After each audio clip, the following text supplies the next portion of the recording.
Hello po ma'am, good morning. And this is the group. Group 1! For the group 1 po, and this is our president.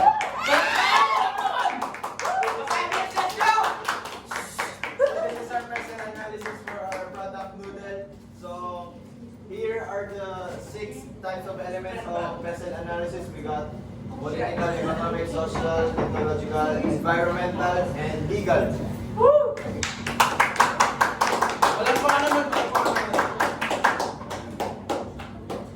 So for legal, I will be explaining what are our legal top trends and the industry implication, which is the effects, and lastly the solution for those effects. Now for political, we have tax policies. Of course, tax policies can be a big drastic change in a business, especially if you have a business where tax is a mandatory in a area. It could probably damage your industry or hinder you. So for tax policies, the effects of tax policies are the tax evasion and avoidance. Avoiding tax policies and misinterpretation of tax policies or taxes can damage the business. And our solution for that is improve tax admission. By that is giving the worker a good handling job on tax will benefit and manage our business effectively. Now for the next one is human rights. Human rights are the rights that we or the workers have, and the problem here are discrimination and marginalization. So our solution for that is the anti-harassment and bullying law, where we could assign the HR a better understanding of the human. We can work a healthy environment for them and implementing new laws and good policies. For the next one is policies. Policies are like rules and regulations that our business has, and the meaning of policy fragmentation is which there is a lot of laws or rules and regulations that a policy has, and the effect of it could greatly misinterpret numerous workers in where the worker could interpret the policies by so many policies that the business has. And our solution there is integrated policy, by meaning we are going to organize the laws and policy that we have. So the next one is economic. So the next thing is economic. So the top trends here is inflation. So this is a problem in this PESTLE analysis because firstly, inflation is mostly occurred due to the low production and low of raw productivity on the product itself. And the effects will be, of course, price increase. So because of the, like what I said earlier, if there's low on raw materials and productivity, and then the food or the quality of the product is good for the customers, so there'll be more demand. And there's no supply, so if that's the case, the price will increase obviously due to no sales. And the solution is to improve production. So it's like a summarization of these two. So we should improve production so that we can balance the demand and sales of the products. So the next is financial market.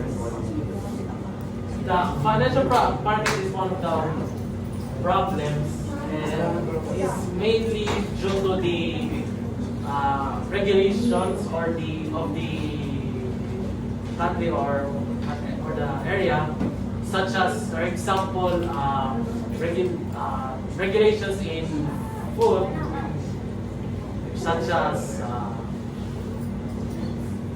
due to the religion for, like, let's say Muslims, which are there's halal products. So as an effect, there'll be lack of innovation or solution on what to do in this to produce this product.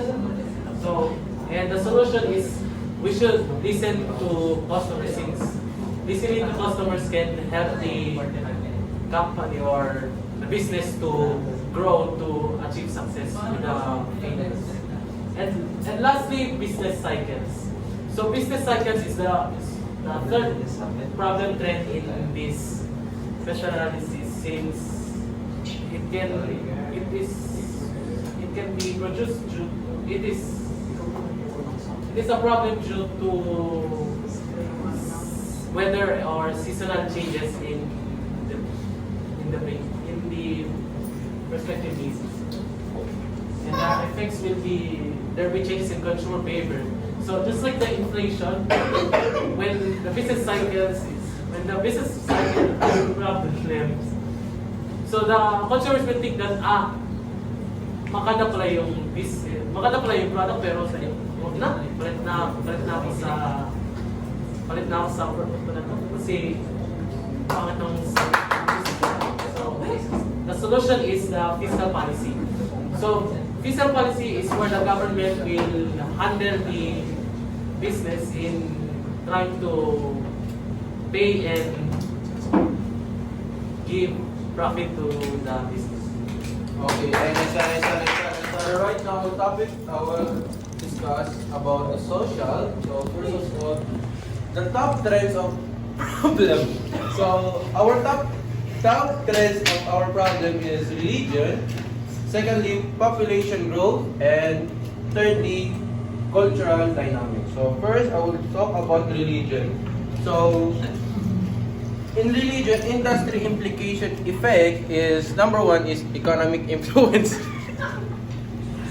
Economic influence industry can impact economic well-being of religion in organization and in companies. And next, Go lang! Record and next is the innovation. The potential company action strategy solution. So the innovation and product development. Investing in research and development and innovate new product. Improve existing one can help companies stay competitive and capture new markets and opportunities. And the second, population growth.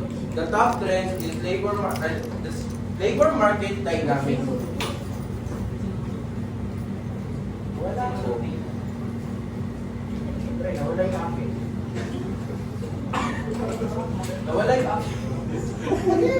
Okay, population growth influence the industry implication can affect labor supply and demand dynamic. And the solution of that is the labor market analysis.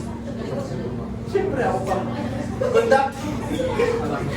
Conducting regular labor market analysis. Ano ba? Okay. Labor market analysis help companies anticipate talent shortage of supplies and specific industry and region. And lastly, the cultural dynamic.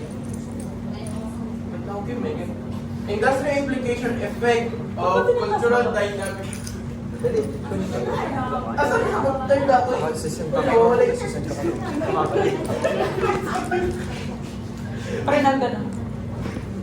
Okay. Balik na rin ito.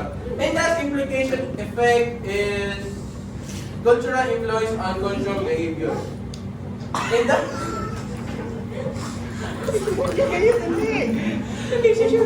Industry for consumer preference of behavior and lifestyle through market motivation, purchasing behavior. That's all po. Maraming salamat po. Ay, wala pa. Meron pa.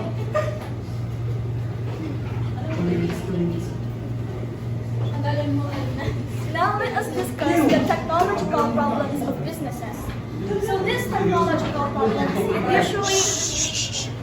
it usually occurs in the online world, right? So our three problems here is data security and privacy concerns. The second one is legacy systems. The third one is digital transformation and change management. So let's discuss the first problem, data security and privacy concerns. Now we all know that in online apps, you have to input certain information, right? Like you have to you have to enter your credit card information, your email, your home address, which is a very, very personal information.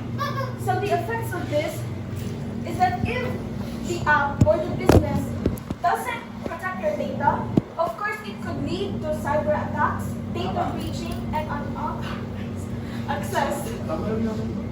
And a way to solve this problem is the business has to implement encryption technologies and maintain cybersecurity measures. This means that the business, of course, has to do their research. How will they protect the data and the privacy of their customers and prevent hackers from entering the system? Now, the second problem is legacy systems. Legacy system is basically an old system that businesses use. We have the legacy and the modern system. And of course, the legacy system is something that's very old. That's old and it's hard to use and it's very costly to maintain. It lacks compatibility with newer systems and you have to pay a lot for it basically. So a way to solve this is you have to migrate to new systems. So of course the business, you should change to newer systems since it's way easier than legacy systems. Now the last problem is digital transformation and change management. The effect this has is that there are some employees who are hard to train. That means there's some employees who lack knowledge, about the modern world basically. So in order to solve this problem, you have to provide education and support to your employees to ensure effective change management to your business.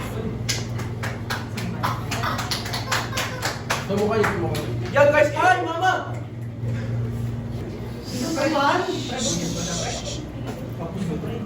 Baka meron. Next is environmental. The top three trends are climate change, air pollution, and resource depletion.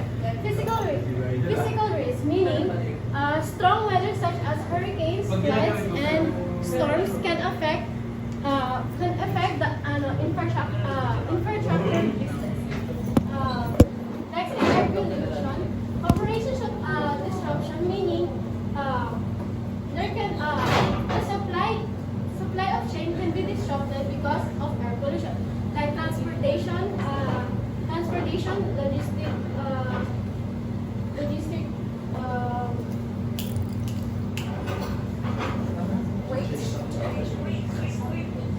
Opo. Logistic operation and etc. Other one is causing fees. Of course, in research depletion, pag isang gamit ay mahirap kunin, malamang tataasin mo yung presyo. What are the solution? Sa climate change,